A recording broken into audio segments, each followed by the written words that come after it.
تو یہ جو پھر اس کے بعد امیر المومنین فرماتے ہیں کہ ایسے لوگ تھے کہ آپس میں بیٹھتے تھے، معرفت اور ولایت الہی کے اور محبت کے جام ایک دوسرے کو پلاتے تھے، یہ ایک دوسرے کو علم دیتے تھے، پھر اس کے بعد علم کے جام سے سیراب ہوتے تھے، سیراب ہو کر یہ اس محفل سے نکلتے تھے، اور ان کے وجود میں کوئی شک نہیں تھا، خدا نے اس طرح سے ان کو خلق کیا۔ آخری جملہ ہے فہم کل بذر، یہ لوگ جو تھے بیجوں کی طرح سے تھے، بیج سیڈ، بذر یعنی سیڈ، یہ سیب کا بیج ہے یا انار کا بیج ہے، بڑا عجیب لفظ استعمال کیا۔ امام فرماتے ہیں یہ بیجوں کی طرح سے تھے۔ فختم بنا علی جمیع من زرعا، لہذا خدا نے ہمارے ذریعے اختتام ختم کیا، کس کو؟ ان تمام لوگوں کو کہ جن کو خدا نے خلق کیا تھا۔ یہ تو بات صحیح نہیں ہے، کیونکہ ہمارے بعد بھی لوگ آئیں گے، امام سجاد کے بعد بھی لوگ آئیں گے۔ تو امام فرما رہے ہیں ہمارے ذریعے جن کو خدا نے پہلے سے پیدا کیا ہوا تھا، تو خداوند تبارک و تعالیٰ نے ہمارے ذریعے ختم کیا۔ کس چیز کو ختم کیا؟ کیا چیز نہیں آئے گی؟ انسان تو امام سجاد کے بعد پیدا ہوں گے، انسان امام زمانہ کے بعد بھی پیدا ہو رہے ہیں، غیبت کبریٰ کے بعد جب امام کا ظہور ہوگا تب بھی لوگ پیدا ہوں گے۔ تو ختم تو نہیں ہوئے اہل بیت کے، جب اہل بیت 12واں آ گیا اہل بیت کا تو اب انسان نہیں پیدا ہو رہے ہیں پیدا۔ جمیع من ذرا یعنی ختم کیا کس چیز کو؟ نبوت کو ختم کیا ہمارے ذریعے۔ عجیب بات یہ ہمارے ذریعے۔ الرحمن الرحیم وصلی اللہ علی سیدنا محمد واہل بیتہ الطیبین الطاہرین واللعن الدائم علی اعدائہم اجمعین۔ ہماری جو گفتگو تھی وہ پہنچ چکی ہے کس میں؟ جو حضرت ختمی مرتبت پر اپنے جد بزرگوار پر امام سجاد درود جو بھیج رہے ہیں، اور یہ حمد خدا کے بعد ہے، اور یہ خود بڑی عجیب بات ہے خدا کے بعد، کیونکہ طریقہ یہی رہا ہے ہمارا، ہمارے سے مطلب اہل بیت کا، اور جس کے بعد ہمارے علماء نے بھی یہی سیکھا کہ حمد الہی کے بعد نبی کریم کی تعریف اور تمجید اور بڑائی اور بزرگواری کو بیان کیا جائے۔ اب یہاں پر دعا شروع ہو چکی تھی پچھلے ہفتے، اس میں ایک چیز تھی جو لفظ تھا کہ حمد اس خدا کی جس نے ہم پر رسول خدا کا اسم مبارک یہاں پڑھ لیا صلی اللہ علیہ وآلہ وسلم، اور دوسری امتوں کے بجائے ہم کو چنا۔ کس لحاظ سے ہم کو چنا؟ ہم پر جو نعمت رسول خدا کی ہے، مننا، میم اور نون مننا، اس کا مطلب کیا ہوتا ہے؟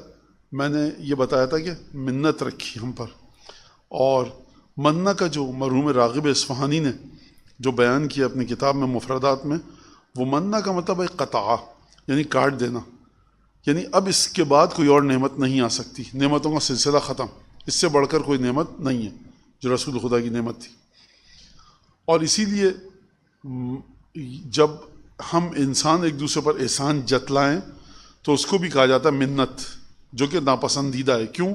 کیونکہ جیسے ہی میں نے جو نیکی کی اگر آپ کے ساتھ اور آپ پر احسان جتلا دیا تو وہ اس کا ثواب وہیں پہ رک جاتا ہے، ختم ہو جاتا ہے۔ اچھا، اب اس کے اندر امام سجاد فرما رہے ہیں کہ کس طرح سے پروردگار نے ہم پر یہ منت اور یہ احسان کیا، احسان عظیم کہ جس کے بعد جس سے بڑا کوئی احسان نہیں ہو سکتا۔ کیسے کیا؟ بقدرت ہی التی لا تعجز عن شیء، وہ طاقت خدا کی، وہ قدرت کہ جو کسی بھی چیز کے مقابلے میں عاجز نہیں ہے، بے دست و پا نہیں ہے۔ یعنی خدا کی طاقت اور قدرت ایسی نہیں ہے کہ آپ کیسے کہیں کہ خداوند تبارک و تعالی، فرض کیجئے کہ مثال کے طور پر طاقت ہوتی ہے انسان کی کہ 10 کلو کے بوجھ کو اٹھا سکتا ہے، 100 کلو کو نہیں اٹھا سکتا۔ لا تعجز عن شیء، کسی بھی چیز کے مقابلے میں خدا کی طاقت ختم نہیں ہوتی، عاجز نہیں ہوتا کہ بے دست و پاؤں، لاچار ہوں۔ 10 کلو کی بوری اٹھا سکتا ہوں میں، لیکن یہ 100 کلو ہے، 1000 کلو ہے۔ ایک چھوٹی سی کشتی ہے، آپ نے اس کو دھکا دے کر دھکیل کر پانی میں پھینک دیا، لیکن 10,000 20,000 ٹن کی جو کشتی ہے، پانی کا جہاز ہے، اس کو آپ نہیں پھینک سکتے۔ اس کو کہتے ہیں کہ عجزت قدرتی، یا عجز تو میں عاجز ہوں اس کام کے کرنے سے، میری طاقت نہیں ہے۔ امام سجاد فرما رہے ہیں اپنی قدرت سے خدا نے ہم کو رسول خدا کا تحفہ دیا. اور ولا یفوتها شیء وان لطف، اور کوئی بھی چیز خدا کے ہاتھوں سے نکل کے نہیں چلی جاتی. خدا کسی چیز کو، انگریزی کا ایک لفظ میں استعمال کر رہا ہوں، مس نہیں کر سکتا. خدا کسی چیز کو گم نہیں کر سکتا، یا کوئی چیز خدا کے ہاتھوں سے نکل کے نہیں جا سکتی، یا کوئی چیز خدا کی نگاہوں سے اوجھل نہیں ہو سکتی. یہاں پر نگاہ کا لفظ استعمال کرنا صحیح نہیں ہے، کیونکہ امام نے نگاہ کا لفظ استعمال نہیں کیا نظر کا، لیکن فوت ہو جانا کسی چیز کا یعنی نکل گیا ہاتھ سے، وہ چیز ہاتھ سے نکل گئی. مثلا مثال کے طور پر فات الاوان، وہ وقت نکل گیا ہمارے ہاتھ سے. ایگزام کا وقت تھا، میں وہاں نہیں پہنچا، نکل گیا، اب میں اندر نہیں جا سکتا. فارم سبمٹ کرانے کا وقت تھا، فوت الوقت، وقت ختم ہو گیا. ہم کیا کہتے ہیں القضاء الفائتہ، وہ نمازیں جو فوت ہو گئی ہیں ہم نہیں پڑھ سکے، نکل گئی ہاتھ سے. ٹھیک ہے، تو امام فرما رہے ہیں ایک لفظ ہے یہاں پر لطوفہ، لطیف سے. اب یہاں پر اگر ہم دیکھیں کہ قدرت کا لفظ استعمال کیا امام سجاد نے، اور رسول خدا کے وجود میں خدا کی قدرت بھی دکھ رہی ہے ہم کو اور خدا کا احسان بھی. قدرت خدا کی کیسے دکھ رہی ہے ہم کو؟ کیونکہ امام نے لفظ استعمال کیا قدرت. میں نے پچھلے ہفتے اشارہ کیا تھا، مزید اس کو ہم پھیلائیں. ایک خطبہ ہے امیر المومنین کا، اس کا نمبر مجھے نہیں یاد اس وقت، یعنی میں نہیں لا سکا لکھ کے. پچھلے ہفتے ذکر میں نے اشارہ کیا تھا. یہ شروع ہوتا ہے، یہاں پر ذکر بھی ہو چکا ہے اس کا، کہ فما براہ للہ عزت آلاؤہ، خدا کا یہ سلسلہ چلتا رہا. وہ خدا جس کی نعمتوں پر کوئی قابو نہیں پا سکتا، جس کی نعمتوں پر کوئی غلبہ نہیں پا سکتا. ٹھیک ہے، عزت یعنی عزیز سے نکلا، عزت سے. عزت عربی میں کیا ہے؟ غلبہ نہیں پا سکے کوئی. کہ ہم دعاؤں میں پڑھتے ہیں کہ یا عزیزاً لا یرام، پروردگار تو وہ عزت والا ہے جس کی طرف کوئی برا ارادہ نہیں کر سکتا. اچھا، برا ارادہ کرے گا بھی کیسے؟ دکھتا ہی نہیں، وہ پکڑ میں نہیں آتا، کیسے ہوگا کوئی؟ تو یہ ایک سمجھانے کے لیے بات ہے. تو امیر المومنین نے اس خطبے میں ارشاد فرمایا کہ وما براہ للہ عزت آلاؤہ، خدا کا یہ سلسلہ چلتا رہا اس خدا کا کہ جس کی نعمتوں پر کوئی غلبہ نہیں پا سکتا. اب یہ خود ایک جملہ، اب یہ صحیفہ سجادیہ کو ختم کر دیجئے، اس کو میں سمجھا دوں تاکہ کوئی یہ نہ کہے مولانا صحیفہ سجادیہ میں تو یہ دعا نہیں تھی. تو پھر اس کے بعد امیر المومنین نے فرمایا وہاں پر کہ کچھ لوگ ایسے تھے فی ازمان الفترات، کہ جو زمان فطرت میں تھے. زمان فطرت کیا ہوتا ہے؟ زمان فطرت وہ تھا کہ جس میں کوئی پیغمبر نہیں تھا، حضرت عیسیٰ سے لے کر رسول خدا تک. اب جب کوئی پیغمبر نہیں تھا تو زمین حجت سے خالی نہیں ہو سکتی کبھی. کوئی خدا کی حجت تھی. ان کو ذمہ داری نہیں تھی، رسالت کی ذمہ داری نہیں دی گئی، نبوت کی ذمہ داری نہیں دی گئی.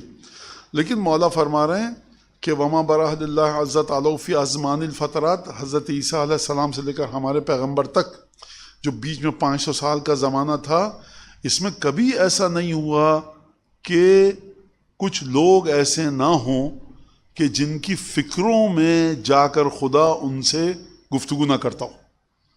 ناجاہم فی فکرہم وکلمہم فی ذات عقولہم، ان کی عقول، ان کی عقلوں میں جا کر خدا گفتگو کرتا تھا. یہ لفظ صحیح نہیں ہے لیکن میں سمجھانے کے اس کے علاوہ کچھ کہہ نہیں سکتا. خدا جا کر گفتگو کرتا تھا، یہ صحیح نہیں ہے کہنا. یعنی خدا ان کی عقلوں میں الہام ڈالتا تھا اور اپنا پیغام ڈالتا تھا. کچھ بھی کہیے آپ، خدا ان کی فکروں میں جا کر گفتگو کرتا تھا ان سے، اور پھر خدا ان کے ساتھ سرگوشی کرتا تھا. ناجاہم، سرگوشی کرنا کیسے کہتے ہیں؟ وسپر، یعنی جو ہم تیسری اور چوتھی رکعت عصر و ظہر اور عشاء کی، مغرب کی تیسری رکعت میں، یا الحمد قل اللہ ظہر اثر میں پڑھتے ہیں، ہم پڑھتے ہیں بسم اللہ الرحمن الرحیم. اس کو کہتے ہیں سرگوشی کرنا. ناجاہم، مناجات. مناجات کو مناجات اسی لیے کہا جاتا ہے کہ پروردگار عالم کے ساتھ راز کی بات کی جاتی ہے. تو پروردگار اپنی راز کی باتیں ان کے ذہنوں میں، ان کی فکر میں، ان کی سوچ میں، ان کی عقلوں میں جا کر ڈالتا تھا. اور یہ ایک دفعہ پہلے بھی بات ہو چکی ہے، میں مثال دے چکا ہوں. ابھی آپ بیٹھے ہوئے ہیں یہاں پر، ایک دم سے آپ کے ذہن میں خیال آئے مجھے فوراً نکلنا چاہیے یہاں سے، اور اٹھ کے آپ چلے جائیں اور آپ کہیں مولانا اللہ تعالیٰ نے میرے ذہن میں آ کر یہ خیال ڈالا اور خدا میرے فکر، تبھی تو میں اٹھ کے چلا گیا، ورنہ بتائیے کہاں سے خیال آتا؟ آپ کے پاس دلیل نہیں ہے دلیل کوئی کہنے کی کہ یہ میرا خیال جو واقعا صحیح ہے غلط ہے؟ کیسے کہہ رہا ہوں میں؟ نہیں کہہ سکتا میں۔ ہو سکتا ہے آپ باہر جائیں، آپ کو لگا اچھا ہوا کہ میں باہر آ گیا ورنہ یہ حادثہ ہو جاتا، ہو سکتا ہے آپ باہر جائیں کچھ نہ ہو۔ تو ہمیں اپنے خیالات کی صحت اور سقم، یہ میرے جو فکر، یہ میرے ذہن میں چیز آئی ہے، یہ صحیح ہے کہ غلط ہے، اور شدت کے ساتھ آ رہی ہے، نہیں یہ بار بار خیال آ رہا ہے میرے ذہن میں، تو یہ بالکل صحیح ہونا چاہیے، امام زمانہ کی طرف سے ہونا چاہیے۔ بھائی شیاطین کا وہم بھی تو ہو سکتا ہے، خدا قرآن میں کہہ رہا ہے کہ شیاطین پیغام بھیجتے ہیں، وسوسہ شیطانی بھی تو ہو سکتا ہے۔ نہیں مجھے وسوسہ شیطانی کیوں آئے گا؟ قل اعوذ برب الناس کس کے لیے آیا؟ میرے اور آپ کے لیے آیا ہے، نمرود اور فرعون کے لیے تھوڑی آیا۔ لہٰذا ایک مسئلہ بہت اہم ہے، وہ یہ کہ انسان کیسے سمجھے کہ یہ جو فکر میرے اندر آ رہی ہے یہ شیطانی فکر ہے یا رحمانی فکر ہے؟ ایک سوال ہے۔ ہوتا ہے ہم میں سے شدید فکر بار بار بڑھتی رہتی ہے، اور اچانک ایک انسان کہتا ہے کہ یہ مطلب ہو کیا گیا یہ؟ اور میں واقعہ سناتا ہوں، ہم نجف آباد میں جب رہتے تھے تو صبح کو آ رہا تھا، میں دوست ہمارے مجھ سے پہلے چلے گئے تھے، میں پیچھے رہ گیا تو لیٹ ہو گیا، تو آ رہا تھا میں تو دیکھا کہ ایک آدمی بالکل اندھیرا، سردیوں کی صبح، نہر بہہ رہی ہے، وہاں پہ بیٹھ کے گڑھا کھود رہا ہے، اور جتنا میں نزدیک جا رہا ہوں فرض کیجئے وہ گڑھا کھود رہا ہے۔ اب ظاہر سی بات ہے کہ انسان ڈرتا ہے، کم از کم مجھ جیسے تو ڈرتا ہی ہے، کیا خیر۔ اچھا کبھی کبھی ایسا ہوتا ہے کہ انسان رک بھی نہیں پا رہا کچھ بھی، اب اسی راستے سے جانا ہے، چھوٹی سی سڑک تھی، اب میں ادھر ہو گیا، میں نے کہا یہ کیوں کھود رہا ہے، کیا کر رہا ہے؟ مطلب سب سے پہلے خیال آئے گا آپ کو کہ کوئی لاش دفن کر رہا ہے، کہانیاں قصوں کی وجہ سے، اور خیال مضبوط ہوا جا رہا ہے یہ۔ آپ کیا کریں گے؟ میں کیا کرتا، جانا تو ہے، آپ سڑک پہ تو نہیں بیٹھ سکتے، تو میں سڑک کے اس طرف ہو گیا۔ جب قریب گیا تو کالے رنگ کی سیاہ رنگ کی پلاسٹک کی تھیلی تھی، گاربیج بیگ، ہوا چلتی تھی وہ اٹھتا تھا، ہوا چلی آتی تھی وہ گر جاتا تھا، دور سے آپ کو لگ رہا ہے۔ اب قرآن پہ قسم کھا کے میں کہہ سکتا تھا اس وقت کوئی آدمی بیٹھا ہوا ہے یہ دور سے، اور یہ کچھ گڑھا کھود رہا ہے نہر کے پاس، اتنی رات کو کون کھودے گا؟ یقیناً یہ کوئی جرم وغیرہ کر کے آیا۔ اب مجھے کیسے پتہ لگے کہ یہ خیال رحمانی تھا شیطانی تھا؟ وہ تو 4 قدم آگے چلے، آپ نے کہا کہ ہمت کر کے جوتے کے لیس ویس کسے آپ نے کہ اگر بھاگنے کا موقع ملے تو تیزی سے بھاگوں۔ آپ نے کہا یہ کیسے پتہ لگتا ہے؟ اس کا مطلب ہے کہ جناب امیر جو فرما رہے ہیں کہ وما برح للہ عز تعالی فی ازمان الفترات رجال ناجاہم فی فکرہم وکلمہم فی ذات عقولہم، ان کی عقلوں میں، ان کے شعور میں، ان کے انر سول میں خدا جا کر ان کے ساتھ سرگوشی میں گفتگو کرتا تھا، ان کی عقلوں میں اپنے پیغام ڈالتا تھا، ان کو پتا تھا کہ یہ خدا بات کر رہا ہے ہم سے۔ یعنی جس کو پتا ہو کہ یہ بات خدا کی طرف سے آئی ہے، اس کا مطلب یہ ہے کہ وہ نبی اگرچہ نہیں ہے لیکن اس کی روح نبوت سے جڑی ہوئی ہے۔ آپ کے پاس کوئی اور راستہ نہیں ہے اس بات کو کہنے کا۔ جناب موسیٰ علیہ السلام کی والدہ کو خدا نے کہا کہ پھینک دو اسے سمندر میں۔ اگر کوئی خاتون یا مرد کھڑا ہو کے دیکھتا ہے، یہ کہتا ہے یہ عورت نعوذ باللہ دیوانی ہے، یہ نفسیاتی مریض، اپنے بچوں کو سمندر میں پھینک دیا۔ اور ماں کو یہ باور کرانا، پوری دنیا جمع ہو جاتی نا اس وقت، پورا بنی اسرائیل کے لوگ، کہ موسیٰ کی ماں اس کو بچوں کو پھینک دو سمندر میں بچ جائے گا۔ وہ کہتی ہیں کہ فرعون کے سپاہی مار دیں، بہتر ہے، کم از کم میری سامنے مر تو جائے گا۔ یہ تو کیسے اس خاتون کو پتہ چلا کہ میں اس بچے کو جھولے میں ڈال کر پھینک دوں گی؟ خدا کہہ رہا ہے ہم نے موسیٰ کی ماں سے کہا کہ رسول بنا کر تمہارے پاس لوٹائیں گے۔ اس کا مطلب ہے کہ یہ معمولی قصہ نہیں ہے، ٹھیک ہے؟ تو اس کا مطلب ہے کہ لوگوں کو پتا تھا۔ یہ ہم کہاں سے چلے کہاں پر آئیں، یہ خدا کی قدرت کی بات ہو رہی ہے اس وقت۔ تو یہ جو پھر اس کے بعد امیر المومنین فرماتے ہیں کہ ایسے لوگ تھے کہ آپس میں بیٹھتے تھے، معرفت اور ولایت الہی کے اور محبت کے جام ایک دوسرے کو پلاتے تھے، یہ ایک دوسرے کو علم دیتے تھے، پھر اس کے بعد علم کے جام سے سیراب ہوتے تھے، سیراب ہو کر یہ اس محفل سے نکلتے تھے، اور ان کے وجود میں کوئی شک نہیں تھا. خدا نے اس طرح سے ان کو خلق کیا. آخری جملہ ہے فہم کل بذر. یہ لوگ جو تھے بیجوں کی طرح سے تھے. بیج سیڈ, بذر یعنی سیڈ. یہ سیب کا بیج ہے, یہ انار کا بیج ہے. بڑا عجیب لفظ استعمال کیا. امام فرماتے ہیں یہ بیجوں کی طرح سے تھے. ان کو کیا کیا جاتا ہے؟ کسان جب جاتا ہے بیجوں کو چھانٹتا ہے, وہ کہتا ہے یہ بیج جو ہے اس کا رنگ سیاہ ہو چکا ہے, اس کو پھینکو. یہ بیج بدرنگا ہو چکا ہے, یہ رنگ خراب ہے, پھینکو. یہ جو بیج ہیں انار کے درخت کے, یہ اچھے ہیں, اس کو لوں گا جاؤں گا. آم کی گٹھلی, یہ گٹھلی خراب ہے, اس کو پھینکو. یہ گٹھلی خراب, یہ خراب, یہ خراب, یہ اچھی, اس کو رکھیے. مولا فرماتے ہیں فہم کل بذر, یہ بیج کی طرح سے ہیں. یوخذ منہ فینتقی, کسان بیجوں کو اٹھاتا ہے اور صاف بیجوں کو لیتا ہے اور امتحان کے ذریعے ان بیجوں کو اگاتا ہے. امیر المومنین فرما رہے ہیں یہ خدا کی قدرت نہیں ہے تو کیا؟ امام سجاد نے یہاں پر اس خطبے کی طرف اشارہ نہیں کیا. ہم کو تو عقل دی ہے خدا نے کہ ہم امام کے کلام کو دیکھ سکیں گے جد کے کلام کے ساتھ کیا رشتہ ہے. کھنگالیے, چھانیے. امام کیوں بتائیں یہاں پر, ضروری نہیں ہے. امام نے اشارہ کیا قدرت. اب آپ جا کے دیکھیے کس نے, اور یہ کہاں سے بات ہو رہی ہے؟ فی ازمان الفترات. آپ جا کر دیکھیے حضرت عیسیٰ کے زمانے میں رسول خدا کے 500 سال پہلے کون سے جد بزرگوار زندہ تھے. اس جگہ پر جہاں پہ کوئی انٹرنیٹ نہیں, کچھ نہیں, کچھ ختم, ہر چیز کچھ نہیں ہے, انتہائی جاہلیت کا معاشرہ. وہاں پر خدا کس طرح بیماریوں سے, ایپیڈیمک سے, وباؤں سے, جہالت سے, نجاست سے, بد کرداری سے بچا رہا ہے. کس طرح سے بچا رہا ہے؟ جہاں پر پورے معاشرے کے اندر برائی پھیلی ہوئی ہے وہاں پہ خدا میسج دے رہا ہے. یہ طاقت ہے خدا کی. مکے کے بیچ میں بیٹھے ہوئے جناب عبد المطلب, اس مکے میں جوا بھی کھیلا جا رہا ہے. اس مکے کے اندر بچیوں کو اس طرح سے, ہر آدمی نہیں لیکن یہ چیز تھی, زندہ دفن کیا جا رہا ہے. اسی چھوٹے سے مکے میں انتہائی گھناؤنے جرم کیے جا رہے ہیں, یہاں تک کہ مکے کے لوگوں کو پتہ ہے کہ کون سا گھر, اس میں کیا ہو رہا ہے. اتنی دیدہ دلیری چاہیے. جو آج کل کے اتنے برے ماحول کے اندر انسان کہتا ہے کہ کسی کو پتہ نہ لگ جائے کہ ہمارے گھر میں یہ کام ہو رہا ہے غلط, یا ہم یہ گناہ کرتے ہیں, وہاں پہ سب کو پتہ ہے. اور بڑے مزے سے وہ واقعات موجود ہیں. اس نے کہا کہ میں آیا ہوں, طائف گیا, گوشت کا انتظام کرو, کباب لاؤ. کباب لا گیا. اس نے کباب تم لے آئے, شراب نہیں لائے. میں نے شراب لا کے دی. ایک عام سی چیز ہے. آپ جو رسول خدا کے اجداد کا زمانہ مکے میں, یہ اتنا برا زمانہ ہے کہ آپ فرض کیجئے کہ مثال دوں میں کہ اس وقت فلسطین میں فرض کیجئے اس طرح کے گناہ نہیں ہو رہے ہوں گے, کیونکہ وہاں پر دین اور مذہب تھا, ایک حد تک چیزیں تھیں. یہاں بالکل یہ لوگ بالکل کوئی پیغمبر نہیں آیا یہاں پہ مکے کے اندر. آپ مت کیجیے گا حضرت ابراہیم, حضرت اسماعیل, ختم ہو گئی ہے وہ کہانی. اور وہ 500 سال 700 سال پہلے کی ہے, نسلیں ختم ہو گئی ہیں. اصل حج توہین خانہ کعبہ ہے اس وقت. عجیب طرح سے چیزیں ہو رہی ہیں.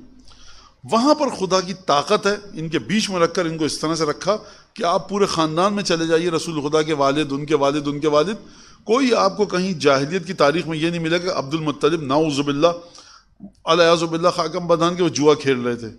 نہیں ملے گا آپ کو, کہیں پہ نہیں ملے کسی تاریخ میں. وہی مکے میں جہاں پہ خاندانوں کی تاریخ نقل کی ہے بڑی غلاظت کے ساتھ, وہاں پر آپ کو رسول خدا خاندان. یہ خدا کی طاقت ہے کہ بچایا خدا نے. اچھا, یہ قدرت ہے خدا کی, اور کوئی چیز خدا کے ہاتھوں سے پھسل کے نہیں جا سکتی. وَإِن لطفہ, لطفہ کیا ہے؟ لطیف کا مطلب کیا ہے؟ لطیف کا مطلب امام رضا علیہ السلام نے بتایا, یہ ہمارا اصول کافی میں بھی گزرت, کتاب التوحید میں. لطافت کا مطلب ہے, آپ نے دیکھا ہے ناریل کا درخت, آپ نے دیکھا ہے کھجور کا درخت, آم کا درخت, برگد کا درخت, ان کا تنا دیکھا ہے, کیا کہتے ہیں اس کو, اسٹیم کہتے ہیں, اسٹیم کو دیکھا ہے آپ نے, تنا. یہ لطیف نہیں ہے, یہ غلیظ ہے, بڑا موٹا. دیکھیں لطیف, اگر آپ جائیے گلاب کے پھول کا جو ڈنٹھل ہوتا ہے اس کو دیکھیے, بڑی نازک سی ہے وہ. گلاب کے پھول کی پتی وہ لطیف ہے, یہ نرم و نازک سی ہے. ہرا دھنیا کا جو ڈنٹھل ہے بڑا نازک سا ہے. ناریل کے درخت کا تنا غلیظ ہے, اردو والا غلیظ نہیں, عربی والا, موٹا تازہ ہے, کھردرا ہے, بڑا طاقت والا ہے. دھنیا, ہرا دھنیا کا جو ڈنٹھل ہے وہ لطیف ہے, گلاب کی پتی لطیف ہے. فزکس میں ہم ایک پریکٹیکل ہوتا تھا، اس میں کہا جاتا ہے کہ لائٹ جب ٹریول کرتی ہے لائٹر میڈیم سے ڈینسر میڈیم کی طرف، تو اس کا ترجمہ یہی ہے، شیشہ ہے اس میں سے لائٹ جا رہی ہے، یہ ڈینسر میڈیم ہے. کیوں؟ کیونکہ اس کا اپنا ایک وزن ہے، اس کا اپنا ایک جسم ہے، یہ آپ کو نظر آ رہا ہے.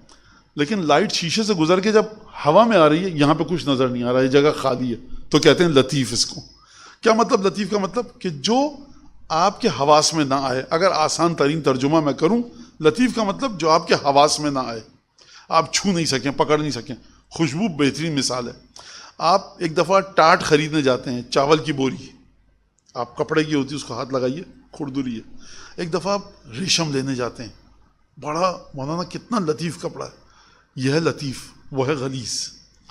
آپ امیر المومنین کے کھانے اور لباس کے بارے میں لفظ استعمال ہوا ہے غلظت طعام، یعنی ایک، اب وہاں پہ دوسرا لفظ استعمال ہوا خشوبت، خشونت، خشن اور جشوبہ.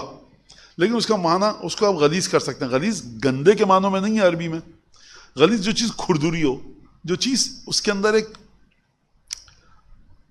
سمجھ گیا بھارت، اب اس سے زیادہ کیا لفظ میرے پاس نہیں ہے. ایک ہے لطیف. امام فرمائے لا یفوتها شیء وان لطف، کوئی چیز کتنی ہی لطیف کیوں نہ ہو اس کے ہاتھ سے نہیں نکل سکتی. صحیح. آپ کہیں گے کہ میں آپ سے کہوں چاول ہیں، یہاں پہ اتنا سا باریک سا شیشے کا ٹکڑا ہے، چپ شیشے کی گری ہوئی ہے، گلاس ٹوٹا تھا، وہ آپ اٹھائیے. آپ کہیں مولانا اول تو دکھ نہیں رہی، اور دکھ بھی گئی تو ہم نے ہاتھ میں آئی نہیں رہی تھی وہ، اس کے لیے ہمیں فورسیپ یا کوئی ٹویزر لانا پڑے گا اٹھانے کے لیے. لطیف ہے اس کا جسم، نہیں اٹھ سکتا. اس کے بدلے کتنا موٹا کنکر پڑا آپ اٹھا لیں گے. ٹھیک ہے، سمجھ میں آ رہی ہے بات. تو امام رضا علیہ السلام نے جو کتاب التوحید کے اندر معنی کیا لطافت کا، امام نے کہا ہے کہ یہ چیز جو خدا لطیف ہے، یہ مت سمجھنا کہ کوئی چیز موٹی ہے، کھردری ہے، جسامت زیادہ ہے، حجم والیوم زیادہ ہے، ماس زیادہ ہے، اس معنوں میں ہے. خدا کا کوئی ماس نہیں ہے، بلکہ یہ معنی اس معنوں میں ہے کہ سب جگہ موجود ہے اور اس کو آپ کسی بھی حواس کے ذریعے درک نہیں کر سکتے. تو امام فرما رہے ہیں کہ کوئی بھی چیز خدا کے ہاتھوں سے پھسل کے نہیں جا سکتی، چاہے کتنی ہی لطیف کیوں نہ ہو. اس کا مطلب کیا ہے؟ اس کا مطلب یہ ہے کہ برائی کتنی ہی چھپے ہوئے انداز میں کیوں نہ ہو. جوا، شراب، بقیہ اور دیگر غلیظ گناہ مکے میں تھے. یہ موٹے موٹے گناہ ہیں دکھنے والے. ایک دفعہ ایک گناہ ہے حسد کا، ایک دفعہ گناہ ہے دل کے اندر تکبر کا. یہ دکھ نہیں رہا کسی کو. البتہ اس کو لطیف کہنا اس معنوں میں صحیح نہیں ہے جو ہم بات کر رہے ہیں، لیکن بہرحال چھپا ہوا ہے، ڈیٹیکٹ نہیں ہو سکتا. آپ کے پاس کوئی ٹیمپریچر تھرمامیٹر نہیں ہے آپ لگائیں کہ اتنا حسد ہے.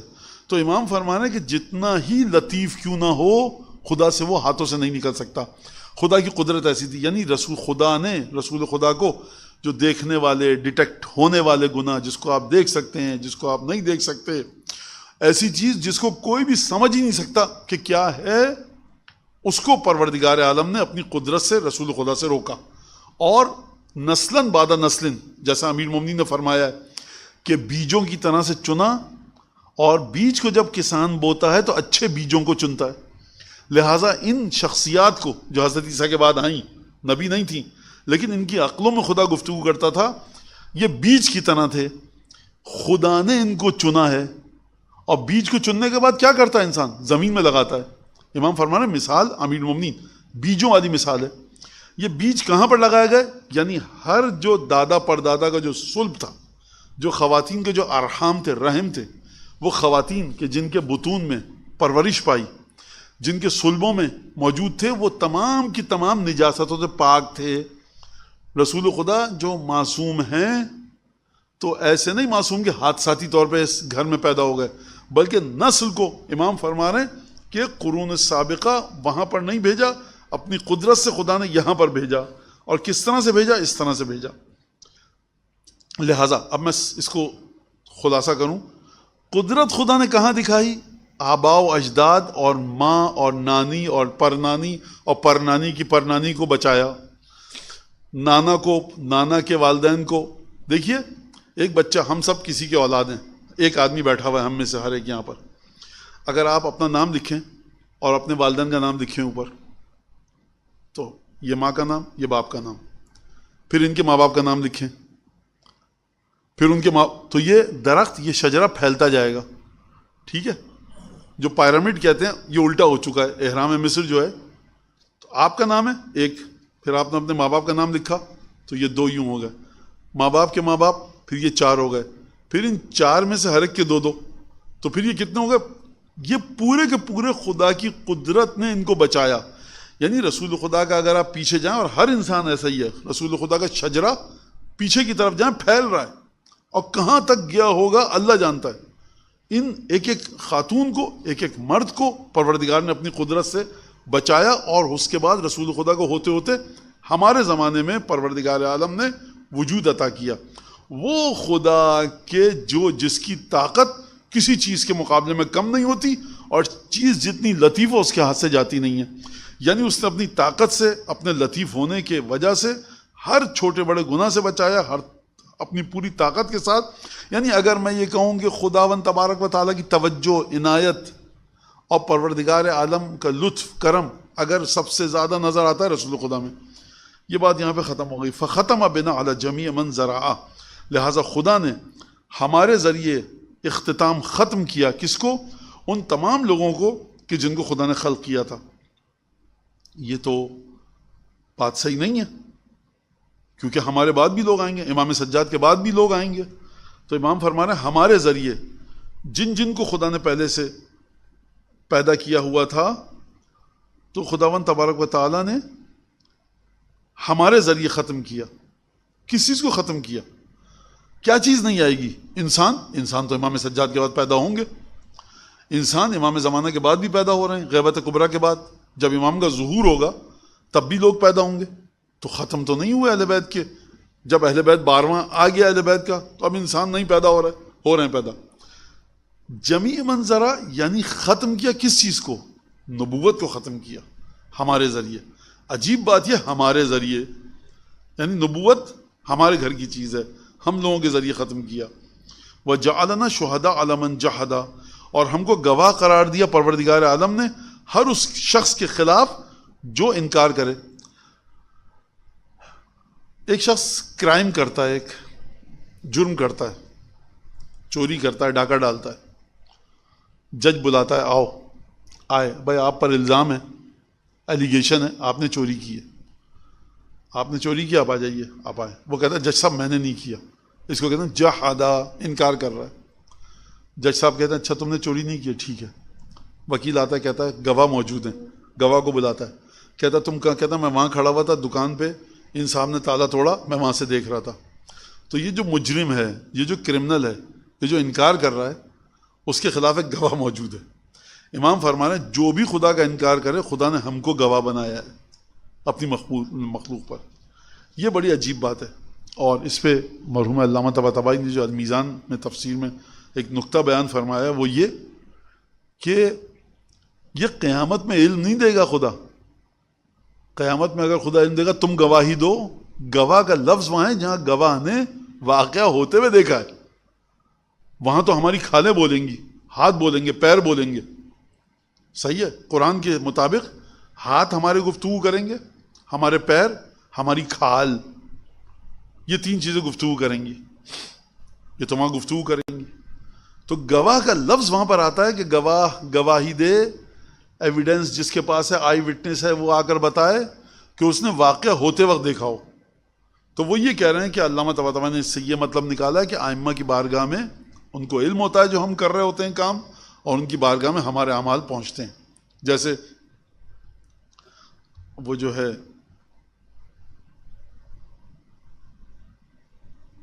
اعملوا فسیری اللہ عملکم ورسولہ والمؤمنون، جو عمل کرنا ہے کرو. رسول تمہارا عمل دیکھ رہا ہے، اللہ دیکھ رہا ہے، اور مومنون صاحبان ایمان دیکھ رہے ہیں. اب عجیب بات ہے کہ ہم ترجمہ کرتے ہیں صاحبان ایمان لا الہ الا اللہ محمد رسول اللہ پڑھنے والا. امام نے کہا ہے مومن سے مراد یہاں پر ہے جو امن و امان دے گا خدا کے عذاب کے مقابلے میں، اور وہ ہم ہیں. اب یہ امام نے کہا ہے. اب بہرحال تو یہ ایک چیز ہے جو امام فرما رہے ہیں. وَكَسَّرَنَا بِمَنِّهِ عَلَى مَنْ قَلَّ، اور خدا نے ہم کو زیادہ کیا. کسرنا تکثیر، زیادہ کیا ان کے مقابلے میں کہ جو کم تھے.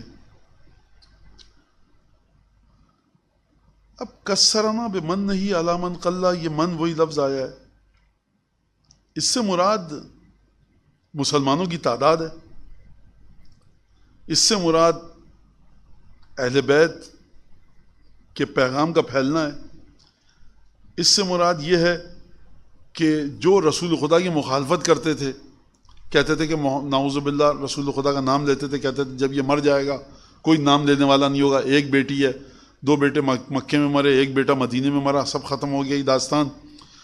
لیکن پروردگار عالم نے ان لوگوں کو ختم کر دیا اور رسول کی اولاد باقی رہی، رسول کے اہل بیت باقی رہے۔ اس سے کیا مراد ہے؟ یہ 2-3 چیزیں مراد ہو سکتی ہیں بہرحال۔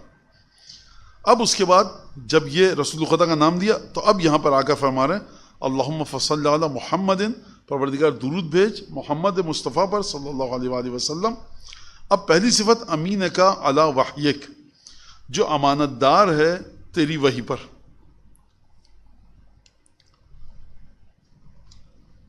اب دیکھیے امانت دار ہے تیری وحی پر کیا مطلب ہے؟ رسول خدا نے وحی کو ریسیو کیا ہے، آپ نے ریسیو کر لیا، بھائی آپ کے لیے تھا، یہ لیجئے، آپ نے لے لیا، اچھا بہت شکریہ، رکھ لیا، آپ کی چیز تھی۔ اب یہ اگر امانت ہے، یہ آپ کے لیے یا آپ کی امانت ہے؟ امانت کا مطلب یہ ہے کہ آپ کسی اور کو دیں گے، آپ حفاظت سے رکھیے اس کو۔ قرآن کہہ رہا ہے جگہ جگہ انزل علیک الکتاب، تم پر نازل کی کتاب رسول خدا لے کر آئیں۔ تو 2 مرحلے ہیں، ایک دفعہ رسول خدا نے کتاب کو وصول کیا، یہ میرے پاس آ گئی، اب کتاب کی حقیقتیں کس کو دیں گے؟ امین کا مطلب ہی یہ ہوتا ہے کہ امانت داری کے ساتھ کسی چیز کو محفوظ رکھنا۔ یہ قرآن کا علم منتقل کس کو ہوگا؟ کس طرح سے منتقل ہوگا؟ جوں کا توں، جیسے ایز اٹ از رسول خدا پر نازل ہوا ہے اسی طرح سے منتقل ہوگا۔ یہ بڑی عجیب بات ہے، ویسے مطلب یہ بڑا عجیب جملہ ہے۔ دیکھیے آپ کے گھر میں قرآن ہے، آپ قرآن پڑھتے ہیں، آپ کہتے ہیں جوں کا تو، یہ میں قرآن پڑھ رہا ہوں، جیسے مولا علی پڑھتے تھے یہ وہی قرآن ہے، امام باقر پڑھتے تھے یہ وہی قرآن ہے، تو یہ آپ کو دے دیا رسول خدا نے۔ ایک ترجمہ یہ ہے رسول خدا علیہ وسلم نے، بھائی دیکھو یہ قرآن ہے، اس میں کوئی ایک نہ کلمہ حرف زیادہ ہوا ہے نہ کم ہوا ہے، ہم نے اپنی طرف تم کو یہ دے دیا ہے۔ تو یہ رسول خدا کی تعریف جو ہے یہ اسی طرح سے ہے کہ ایک اچھا شخص ہے جو پوسٹ مین نے ڈاکیا ہے۔ یہاں پر علی وحیک، جو وحی رسول خدا پر آئی، رسول خدا نے اپنے پاس رکھی، اور خدا کے حکم سے یہ وہی چیز جو آسمان سے اتری تھی اسی طرح سے ترجمہ نہیں دیں گے، الفاظ نہیں دیں گے، حقیقت کو منتقل کریں گے۔ کس کو کریں گے؟ امینک، وہی قرآن امانت کی صورت میں رسول خدا کے پاس موجود ہے، لیکن رسول خدا کس کے امانت دار ہیں؟ خدا کے۔ خدا کہہ رہا ہے محمد مصطفیٰ تم پر یہ وحی کیے، تم رکھو اور دیکھو جو مانگنا ہے اس کو دے دینا، اس کی علامتیں یہ ہیں، جیسا جس طرح سے امانت دار تم ہو۔ اس کا مطلب ہے رسول خدا کو بتایا گیا ہے کہ ایسا ہوگا، یہ ہوگا۔ آپ کہتے ہیں کہ یہ میں پیسے بھیج رہا ہوں، آئی ڈی کارڈ نمبر یہ، ٹیلی فون نمبر یہ اس کی امانت ہے۔ وہ جو ویسٹرن یونین والا ہے وہ کہتا ہے آپ نہیں دیکھا، چیک کیا، آپ کا پیسہ تھا، یہ لے لیجئے۔ اچھا یہ مثال غلط ہے ویسے، لیکن سمجھانے کے لیے کہہ رہا ہوں۔ کوئی یہ سمجھے گا اچھا رسول خدا کے پاس کچھ نہیں تھا، رسول خدا نے پوری ریالٹیز، حقیقتیں جو واقعاً ایسنس تھا سب دے دیا سب کو، اپنے پاس کچھ نہیں رکھا۔ نہیں، نازل ہوا ہے رسول خدا پر، اب یہ آگے کیسے بڑھے گا؟ قرآن کی حقیقتیں۔ لہٰذا یہی وہ جگہ ہے جہاں ائمہ مسلسل کہتے ہیں قرآن ہمارے گھر میں نازل ہوا ہے، ہمارے نانا پر نازل ہوا ہے۔ بھائی کوئی یہ کہہ دے امام سے آپ کے نانا تھے تو ہمارے بھی تو رسول تھے، آپ میں ہم میں کیا فرق ہے؟ اے امام صادق آپ کے پاس یہ بھی یہی قرآن ہے، ہمارے پاس بھی، آپ کو بھی عربی آتی ہے ہم کو بھی۔ اگر آپ عربی میں قرآن پڑھ رہے ہیں تو اور معنی نکال رہے ہیں، مطلب نکال رہے ہیں، میننگ، تو ہم بھی میننگ نکال رہے ہیں۔ یہ کیا بات ہوئی کہ آپ کی تفسیر صحیح ہے ہم سے اور ہماری تفسیر غلط ہے؟ امین کا علی وحیک، امام صادق علیہ السلام فرماتے ہیں امانت دار تھے ہمارے نانا خدا کے حکم سے، اور جو امانت دار ہوتا ہے وہ امانت اسی کو دیتا ہے کہ جو اونر ہوتا ہے۔ آپ اپنی گاڑی کھڑی کے گئے میرے گھر کے دروازے پہ چابی مجھے دی، امانت ہے، اگر یہ صاحب آئیں صاحبان آئیں ان کو دیجیے گا آپ، تو میں امانت دار ہوں، میں نے ان کو دے دی۔ تو یہ امام جو فرماتے ہیں کہ ہمارے گھر میں نازل ہوا ہے، امام نے کبھی یہ نہیں کہا کہ ہم پر قرآن نازل ہوا ہے، کہ ہمارے نانا پر قرآن نازل ہوا ہے، ہمارے لیے نازل ہوا ہے، ہمارے گھر میں نازل ہوا ہے۔ امام پر نازل نہیں ہوا قرآن۔ امام کیا ہیں؟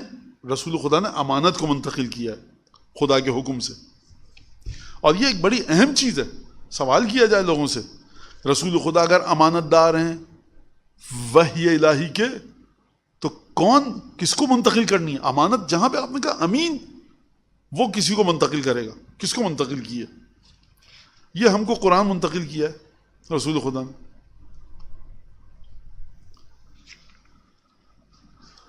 اگر یہ قرآن رسول خدا نے منتقل کیا ہے تو اس قرآن کی تفسیروں میں اتنا اختلاف کیوں ہے؟ شدید اختلاف ہے. وضو کے اندر اختلاف ہے، نماز میں اختلاف ہے، زکوٰۃ میں اختلاف ہے. کیوں اختلاف ہے؟ امانت دینے والے میں نعوذ باللہ خرابی تھی، امانت لینے والے میں خرابی تھی. خرابی کہاں پہ آئی ہے؟ یہ ایک سوال یہاں پہ اٹھایا جا سکتا ہے. وہ نجیب کا من خلق، نجیب کہتے ہیں. اور اگر انگریزی ڈکشنری میں جا کر آپ ترجمہ کریں، نجیب نجبہ کہتے ہیں جنٹل مین، ایک باقاعدہ بہت ہی شریف، ایک باقاعدہ بہترین شخصیت رکھنے والا. من خلق، اب رسول خدا کی صفات بیان کی جا رہی ہیں. وہ صفی کا من عبادک، پروردگار صفی کہتے ہیں بلند مرتبہ ترین، جس کو چنا گیا ہے. السلام علیک آدم صفی اللہ، فرشتے موجود تھے لیکن خدا نے آدم کو خلق کیا اور آدم کو چنا. فرشتوں کے درمیان، مخلوقات کے درمیان کہا کہ آدم کو سجدہ کرو. میں نے آدم کو چنا ہے اپنا خلیفہ بننے کے لیے اور آدم کو اپنا پیغام دیا اور زمین پہ بھیجا. وہ تمام واقعات. صفی، صفوہ یعنی ہر چیز کا جو خالص ہوتا ہے. اور یہ جب زیارت پڑھتے ہیں تو یہ اکثر لوگ سوال کرتے ہیں مولانا بعض جگہ صفوہ ہے صفوہ ہے تو کیا ہے؟ تو میں نے لغت میں دیکھا تھا صفوہ بھی صحیح ہے صفوہ بھی صحیح ہے. بہرحال لیکن ہم نے جو دیکھا ہے سنا ہے وہ صفوۃ اللہ لوگ پڑھتے ہیں. صفی کا مطلب کیا ہوا؟ جو ایک چیز ہوتی ہے اس میں سب سے اوپر کے مرحلے پر. خدا کے تمام بندوں میں صفوہ خالص ترین کون ہے؟ رسول خدا. امام الرحمہ، رحمت کے امام ہے. وقائد الخیر، خیر کے قائد ہے. مفتاح البرکہ. ان تینوں لفظوں کو سن لیجئے ذرا. رحمت کے امام ہے. کیا مطلب رحمت کے امام ہے؟ یعنی اگر آپ کو رحمت کے پیچھے چلنا ہے تو وہ رسول خدا کے وجود میں ہے. یہ اس کا آسان ترین ترجمہ کہہ سکتے ہیں. رحمت کہتے کسے ہیں؟ رحمت ایک لفظ ہے، ایک لفظ ہے رافت. ایک ہے رحیم، ایک ہے رعوف. تقریباً یہ دونوں نزدیک ہیں. لغت میں جو علماء ڈکشنری کے انہوں نے اس کو تھوڑا سا اختلاف بیان کیا ہے. لیکن رحمت کا مطلب کیا ہے؟ آپ کہتے ہیں مجھے رحم آیا میں نے یہ دے دیا اس کو. ماں کہتی ہے مجھے رحم آیا میں نے بچوں کو یہ دے دیا. باپ کہتا ہے مجھے رحم آیا. آپ کہتے ہیں مجھے اس جانور پہ رحم آیا میں نے پانی دے دیا. یعنی جس ضرورت کے مرحلے پر وہ ہے آپ اس کو وہ دے دیں تو آپ کہتے ہیں میرا رحم آ رہا تھا میں نے دے دیا. اور یہ کبھی کبھی مستحق ہوتا ہے نہیں. آپ کہتے ہیں صحیح ہے آدمی غلط تھا لیکن رحم آ رہا تھا ایسی کنڈیشن تھی. میں نے کہا اچھا بھائی یہ رکھو تم لو اپنے پاس. تو رسول خدا جو ہے وہ ضرورتوں کو پورا کریں گے. رحمت جو انسان کو چاہیے، اگر یہاں پر کہیں کہ بنیادی ترین چیز جو انسان کو چاہیے وہ یہ ہے کہ انسان کی قبر و قیامت اور ہم فیہا خالدون، وہ جو زندگی ہے وہ کس طرح سے آپ کی صحیح گزرے گی. قبر کی پہلی رات، برزخ، حساب کتاب، یہ رحمت ہے، اس کی ضرورت ہے آپ کو. تو یہ رسول خدا کے پاس ہے. رسول خدا کے پیچھے پیچھے رحمت چلتی ہے. آپ یہ کہہ سکتے ہیں. ایک اور معنی یہ بھی ہے کہ رسول خدا کے وجود سے ساری برکتیں ملتی ہیں آپ کو جو بھی چاہیے. رسول خدا کا وجود نہ ہوتا تو خدا اپنے بندوں کو یہ برکتیں نہ دیتا. ہمیں نہیں پتہ اگر رسول خدا نہیں آتے، خدا ہے، خدا کی مرضی ہے، خدا کہتا عیسیٰ آ گئے بس ٹھیک ہے اب پیغمبر نہیں آئے گا، تو ہمیں نہیں پتہ کہ انسانیت کی حالت کیا ہوتی اس وقت. یقیناً جس طرح سے انسانیت چل رہی تھی تو آپ اس دنیا کو نہیں دیکھتے جس میں قانون ہے، جس میں ایک سسٹم ہے. بڑی ایک عجیب دنیا چل رہی ہوتی. آپ یہ کہہ سکتے ہیں مولانا اس کی آپ کے پاس کوئی دلیل نہیں ہے. بہرحال لوگوں نے بحث کی ہے، گفتگو کی ہے، ثابت کیا ہے کہ اگر رسول خدا کی رسالت کو ہٹا دیا جائے تو دنیا آج جس جگہ پر ہے وہاں پر نہیں ہوتی. لوگوں نے ایک سنجیدہ بحث ہے. وقائد الخیر، قائد کہتے ہیں ایک سیدھا سادہ ترجمہ لیڈر کو، لیڈر نہیں، قائد کہتے ہیں جو چلاتا ہے خیر کو. اگر آپ دیکھیں یہاں پر گاڑیوں کی جو ایڈورٹیزمنٹ ہوتا ہے اس میں لکھا ہوتا ہے کہ تقود یا قد. قد کا مطلب ہے ڈرائیو کرو، اس گاڑی کو ڈرائیو کرو. قد جو ڈرائیو چلا رہی ہے ذات خیر کو وہ رسول خدا کی ذات ہے. وہ مفتاح البرکہ، برکت کی چابی ہیں. یہ جو تین لفظ ہیں یہ امام دیکھیے یہاں پہ ایک بات مجھے کہنے دیجیے وہ یہ کہ امام سجاد کا زمانہ جو ہے وہ کس کا زمانہ ہے؟ آپ یہ مت سمجھیے کہ زمانہ اس میں جو بادشاہ ہیں جو خلفاء ہیں وہ بس چل رہا ہے ٹھیک ہے.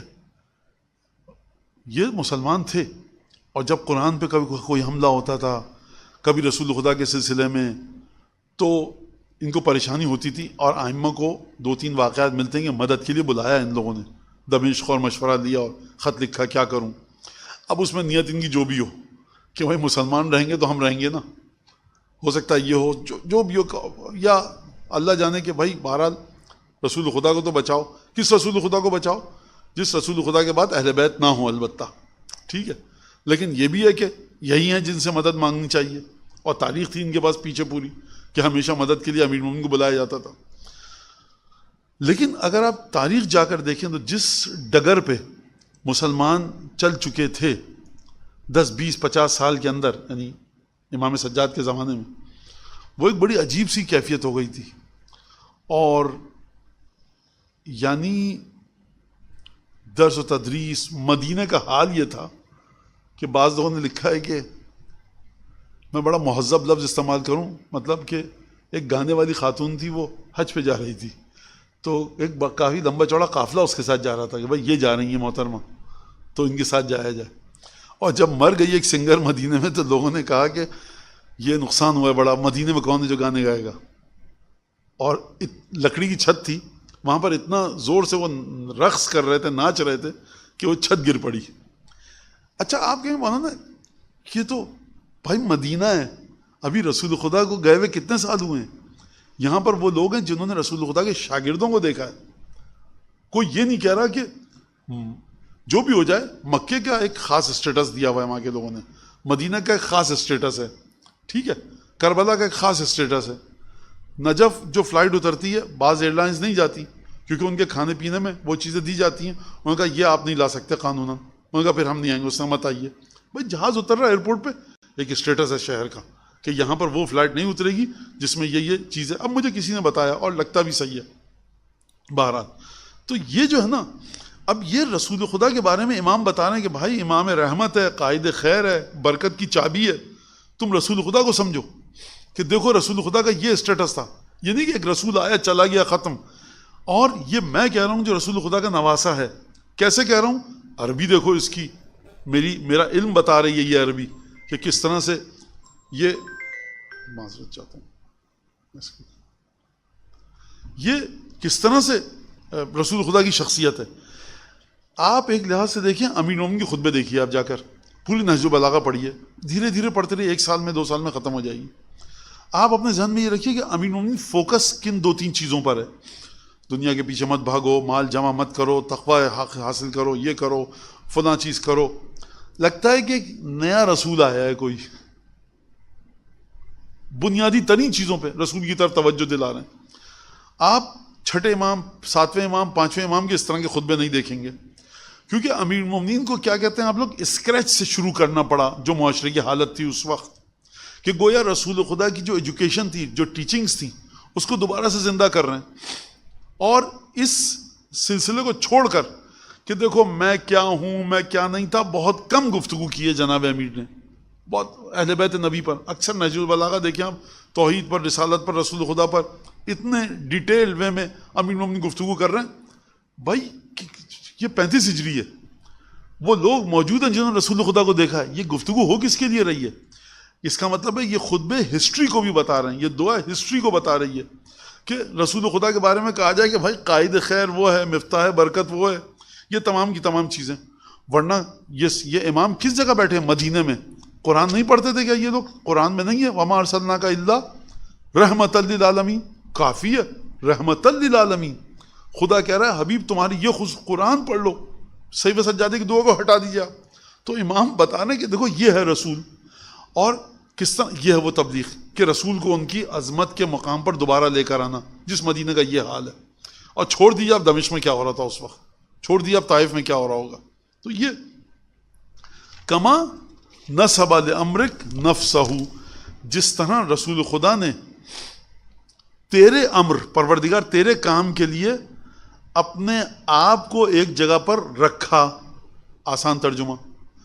اور ذرا گہرائی میں جائیں تو نصبہ کا مطلب یہ کہ کسی کو اپوائنٹ، میں یہاں پر ایک لکڑی ہے اس کو لا کے گاڑ دیتا ہوں، نصبہ، صحیح ہے. ایک جگہ یہ نصبہ کا مطلب یہ ہے کہ جو ایک اور جگہ استعمال ہوتا ہے اور اصل میں یہی مطلب ہے، عربی میں آیا ہے، تھکا دینا اپنے آپ کو، زحمت میں ڈالنا. پروردگار تیرے کام کے لیے رسول خدا نے اپنے آپ کو زحمت میں ڈالا. نصبہ تھکا دینا. قرآن میں آیا ہے یہ لفظ، لقد لقینا من سفرنا ھذا نصبا. جب حضرت موسیٰ جا رہے تھے اپنے اس شاگرد کو لے کر اور خضر سے ملاقات ہوئی تو کہا بہت لمبے سفر سے آ رہے ہیں، تھک چکے ہیں. اور اچھا یہاں پہ بھی ایک حضرت موسیٰ سلام اللہ علیہ تھک چکے تھے بالکل. حضرت موسیٰ نے کہا تھک چکے ہیں. مچھلی اچھلی، اچھل کے غائب ہو گئی. طے یہ تھا کہ جہاں سے مچھلی اچھلے گی اس جگہ پر رک کے تم انتظار کرنا. اچھلی، حضرت موسیٰ نے کہا بھائی چلو وہ مچھلی تو نکالو، کیا ہوا؟ تو قرآن میں ہے، اور حضرت موسیٰ سے کہنے لگا ساتھی ان کا جو ان کے شاگرد تھا کہ میں تو بھول گیا آپ کو بتانا، وہ بہت پہلے اچھل کے جا چکی ہے. حضرت موسیٰ نے اچھا واپس چلو. تھکاوٹ، اگر عام آدمی ہوتا کوئی تو تکہ بوٹی کر دیتا اپنے شاگرد کی. یہ پیغمبر خدا، اچھا واپس چلو.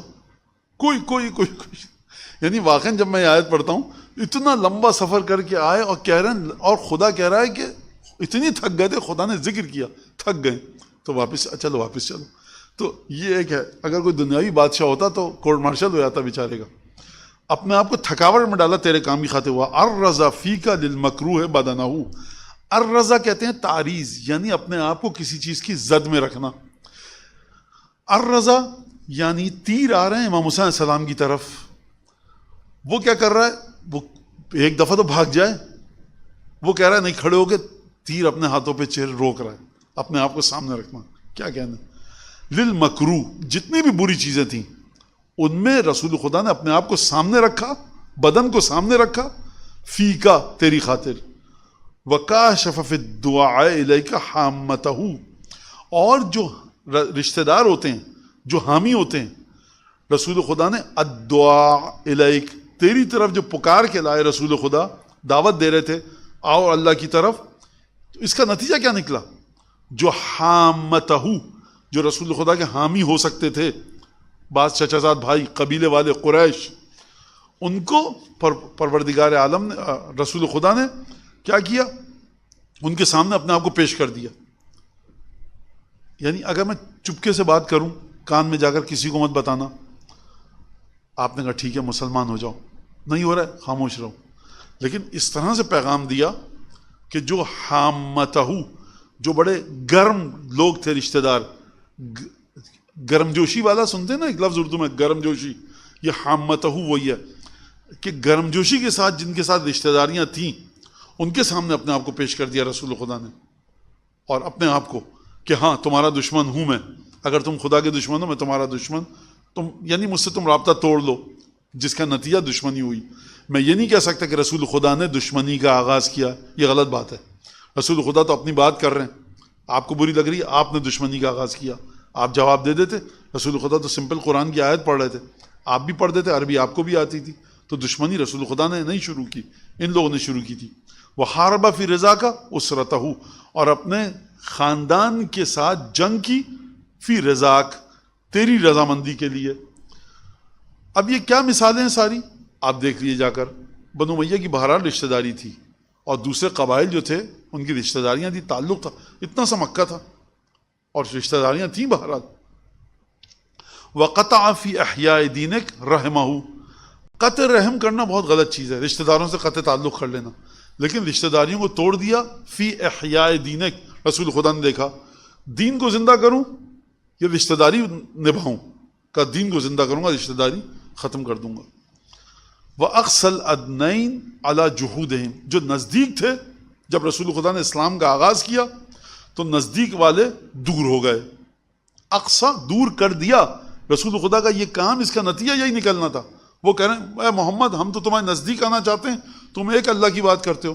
بھائی میں ایک اللہ کی بات کروں گا، دور ہونا چاہتے ہو جاؤ. تو یہ رسول خدا نے دور کیا، نہیں کرتے یہ کام، دور نہیں ہوتے. وَقَرَّبَ الْأَقْصَيْنِ عَلَى اسْتِجَابَتِهِمْ، اور جو دور تھے، جن کے ساتھ کوئی رشتہ داری نہیں تھی، کیونکہ انہوں نے رسول خدا کی دعوت کو مانا، ان کو قریب کیا. سلمان منا اہل البیت ہو گئے.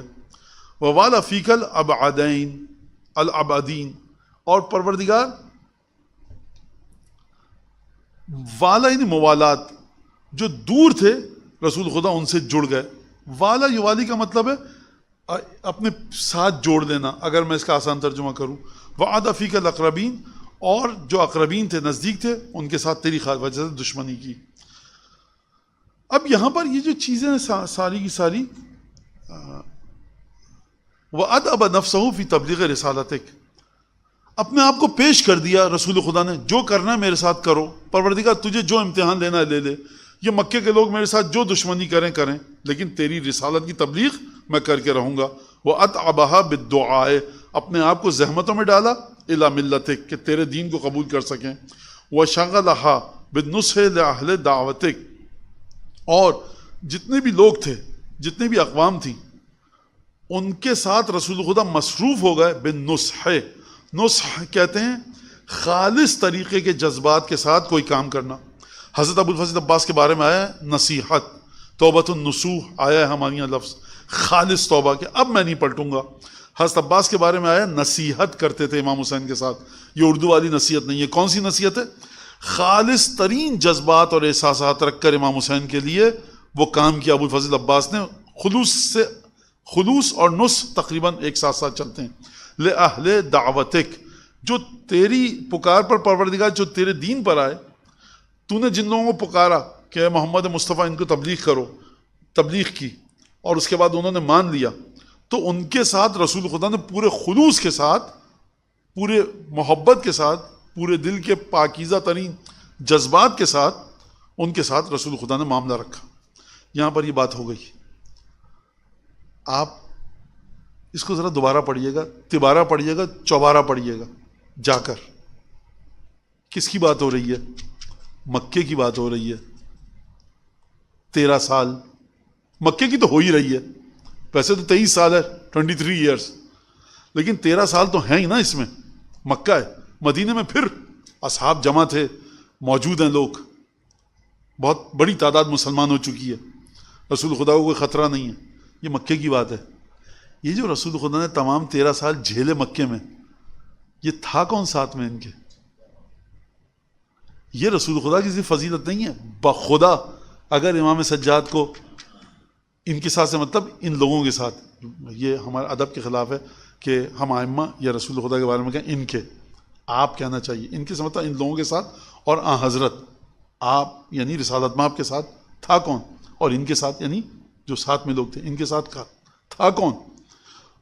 نزدیک والوں کو دور کیا، دور والوں کو نزدیک کیا، اپنے آپ کو پیش کر دیا، جو کرنا کر لو. یہ سب رسول خدا. میں یہ سمجھتا ہوں کہ مظلومیت ہے حضرت امام سجاد علیہ السلام کی کہ اپنے دادا کا ذکر نہیں کیا. ہم نعوذ باللہ امام کو نہیں سکھا رہے، لیکن بھائی ہم کیا کریں، ہم پانی کی طرح جہاں بھی چھوڑو لڑکتے ہوئے جاتے ہیں سیدھے امین مومن کے دروازے پہ. یہ کس کے ساتھ چل رہی ہیں ساری صفات؟ کون سپورٹ کر رہا ہے؟ اگر یہ بات ہو رہی ہے کہ جنہوں نے تیری بات نہیں مانی، ان کو رشتہ دار ان کو دور کیا، جو دور تھے ان کو نزدیک کیا، تو جناب ابو طالب کون تھے؟ شروع سے جو نزدیک تھے آخر تک نزدیک رہے. تو یہ اس کا مطلب یہ ہے کہ یہ جناب ختمی مرتبت کے فضائل ہیں، لیکن ان فضائل میں جو پایا اور بنیاد ہے وہ جناب ابو طالب سلام اللہ علیہ کے فضائل ہیں، یہ پورے کے پورے. اور یہ لطف امیر المومنین ہے کہ میرے ذہن میں یہ بات آئی، ورنہ تو میری سمجھ میں نہیں آ رہا تھا، یعنی ذہن اس طرف گیا ہی نہیں تھا. اور مولا نے انشاءاللہ تعالیٰ کہ ایسا ہی ہو کام. یہاں کہاں جا رہے ہو؟ ہمارے والد کا تو ذکر کرو. جا رہے ہو بہرحال خدا. اور اصل میں یہ ہے کہ آپ لوگوں کی جو توجہ ہے، خدا کہتا ہے کہ یہ بیچارے مظلوم بیٹھے ہیں تم جیسے انسان کے سامنے، اور دین جب ہم بتائیں گے آپ کو، یہ آپ لوگوں کا بھی خلوص ہے، دعا ہے کہ کسی طرح سے یہ باتیں آتی ہیں ذہن میں، ورنہ تو کئی دفعہ پڑھا ہے اس کو نہیں آئی. اس دفعہ یہ فرش ایسا کی برکت ہے. میں کہتا ہوں اکیلے کئی دفعہ پڑھا نہیں آ رہی ذہن میں، تو اس کا مطلب ہے کہ آپ لوگ بھی وہی انہی میں سے تو نہیں ہے، زمانے فترات والوں میں سے. اللہم صلی علی محمد و علی محمد.